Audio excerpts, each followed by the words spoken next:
10 बड़ी खबरों के साथ मैं आपके साथ हूं तृप्ति उपाध्याय, जहां पर हम आपको देंगे नॉन एग्री से एग्री की चाल का पूरा अपडेट और कमोडिटी मार्केट की सबसे बड़ी शुरुआती नज़र कहां रहना चाहिए वो भी बताएंगे और इंट्राडे के टॉप ट्रेडिंग कॉल्स भी आपको बताएंगे। और आज हमारे साथ कमोडिटी मार्केट पर अपनी खास रणनीति बताने के लिए ट्रेड बुल सिक्योरिटी से भाविक पटेल जी जुड़ चुके हैं।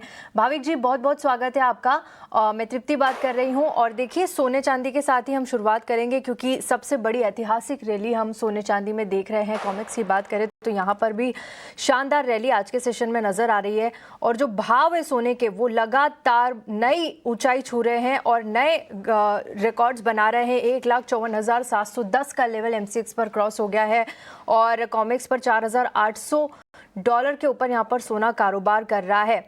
आपको क्या लगता है कौन से बड़े फंडामेंटल्स यहाँ पर कामकाज कर रहे हैं? और आज की अगर पर्टिकुलर बात की जाए तो डोनाल्ड ट्रंप का भी एक संबोधन होने वाला है डावोस में वर्ल्ड इकोनॉमिक फोरम पर, उस पर भी नजरें टिकी हुई है।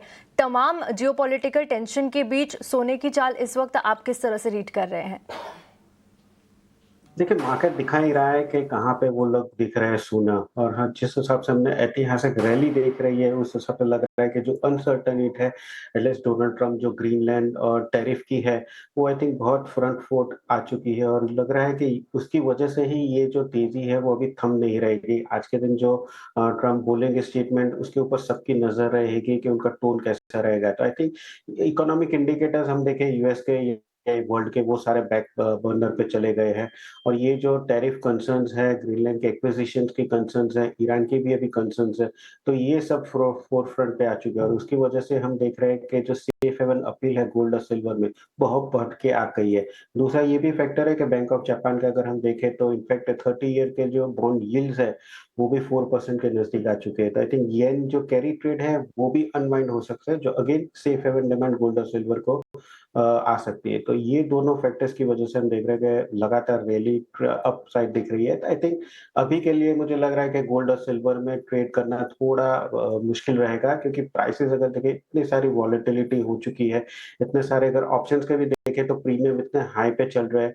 तो मुझे लग रहा है कि बस अभी ये काउंटर जो दो गोल्ड और सिल्वर का है वो देखते रहिए, शॉर्ट अभी भी अवॉइड कीजिए। कोई भी अगर करेक्शन मिलता है 1 या 2 दिन में तो बाय करके चल सकते हैं, बट इंट्राडे के लिए मुझे लग रहा है इतनी वॉलेटिलिटी की वजह से थोड़ा कॉशियस रहिए और अगर हो सके तो अवॉइड कीजिए।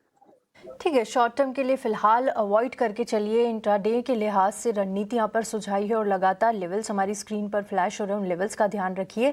कहीं आपको करेक्शन नजर आता है तो वहां पर भाविक जी की तरफ से बाय की सलाह मिलती हुई नजर आ रही है। कच्चे तेल पर भाविक जी देख रहे हैं हम कि फिर से यहाँ पर दबाव नजर आ रहा है। अच्छी तेजी हालांकि नजर आई थी जब कजाकिस्तान की बात करें तो यहाँ पर जो सप्लाई डिसरप्शंस हुए हैं, उनकी जो 2 ऑयल फील्ड्स थी वहां पर फिलहाल प्रोडक्शन बंद हो गया है।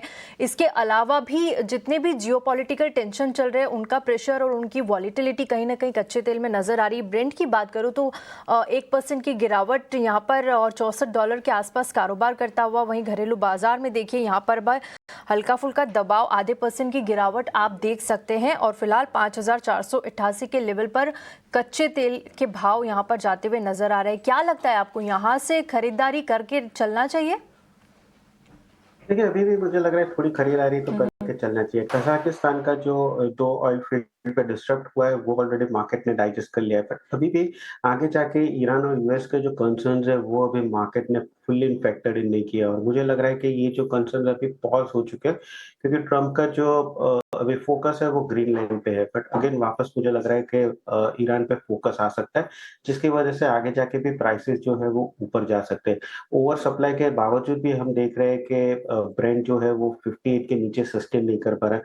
मुझे लग रहा है यहाँ से थोड़ी और अपसाइड, लिमिटेड अपसाइड देखने को मिल सकता है। तो आज के दिन भी बाय एंड डिप्स की स्ट्रेटेजी रखनी चाहिए, जहाँ पे 54.40 के करीब बाय कर सकते हैं, 55.30 के टारगेट के लिए, 53.90 का स्टॉप लॉस रहेगा। ठीक है, फिलहाल बाय की रणनीति 55.30 के टारगेट अपडेट्स के लिए 5390 का एक एसएल लगाना है, 5440 के लेवल पर आपको खरीदारी करनी। फरवरी का कॉन्ट्रैक्ट यहाँ पर कच्चे तेल में सुझाया है। लेकिन बेस मेटल्स देखिए, कल भी हमने दबाव देखा और आज की अगर एमसीएक्स की बात करें तो यहाँ भी फिलहाल दबाव के साथ ही कारोबार है। कॉपर में हल्की फुल्की तेजी, लेकिन एक फ्लैट कारोबार हम देख सकते हैं इस वक्त। एल्यूमिनियम भी फ्लैट है, जिंक में भी एक बहुत हल्की सी तेजी इस वक्त नजर आ रही है। बेस मेटल्स में आज आपको क्या पसंद आ रहा है? बेस मेटल में मुझे एल्यूमिनियम ज्यादा पसंद आ रहा है। आई थिंक यहाँ पे देख रहे हैं कि हाई प्राइसेस की वजह से डिमांड जो है वो थोड़ी सॉफ्टनिंग हो रही है, बट अगेन एल्यूमिनियम की बात करें तो 315 का बहुत स्ट्रॉन्ग सपोर्ट है और वहां पे ही सस्टेन कर रहा है। तो 315 पे बाय कर सकते हैं, 318.50 के टारगेट के लिए 313 का स्टॉप लॉस रहेगा। ओवरऑल बेस मेटल पैक रहेगा, यहाँ से थोड़ा कंसोलिडेशन हो सकता है, बट टॉप पिक आज के लिए मेरी एल्यूमिनियम रहेगी।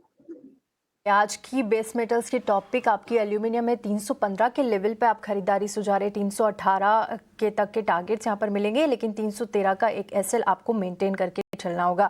चलिए फटाफट से एग्री मार्केट पर भी राय ले लेते हैं। देखिए आज धनिया में अच्छी तेजी नजर आ रही है, करीब आधे % की तेजी इस वक्त देख सकते हैं, लेकिन ग्वार सीड्स और ग्वारगम दोनों पर ही दबाव यहाँ पर इस वक्त नजर आ रहा है। क्या पसंद आ रहा है आपको? एक बार ग्वार सीड और ग्वारगम को देखिए, क्या गिरावट के क्या कारण है, इन लेवल्स पर क्या करना चाहिए? देखिए गुआर सीड और गुआर गम में अभी थोड़ा प्रॉफिट बुकिंग ही लग रहा है, अदरवाइज लग रहा है कि यहाँ से फंडामेंटल्स थोड़े स्ट्रॉन्ग ही है। तो overall I think buyer dips की स्ट्रेटेजी रखनी चाहिए। फिर जहाँ पे सीड पे 5500 पे बाय कर सकते हैं 5800 के टारगेट के लिए, और 5450 का स्टॉप लॉस है। वैसे ही गम की बात करें तो गम में भी मुझे लग रहा है हल्की फुल्की नफा वसूली दिख रही है, तो 10,200 पे बाय कर सकते हैं 10,800 के टारगेट के लिए, और 10,000 का स्टॉप लॉस रख सकते हैं। बिल्कुल भाविक जी, आपने एग्री मार्केट पर भी अपनी सलाह दे दी। बहुत बहुत शुक्रिया आपका हमारे साथ जुड़ने के लिए और कमोडिटीज़ पर चर्चा के लिए शुक्रिया। चलिए इसी के साथ वक्त एक छोटे से ब्रेक का। ब्रेक के बाद हमारे साथ जुड़ेंगे डायमेंशन कॉर्पोरेट फाइनेंस सर्विसेज के CEO अजय श्रीवास्तव जी। शुक्रिया।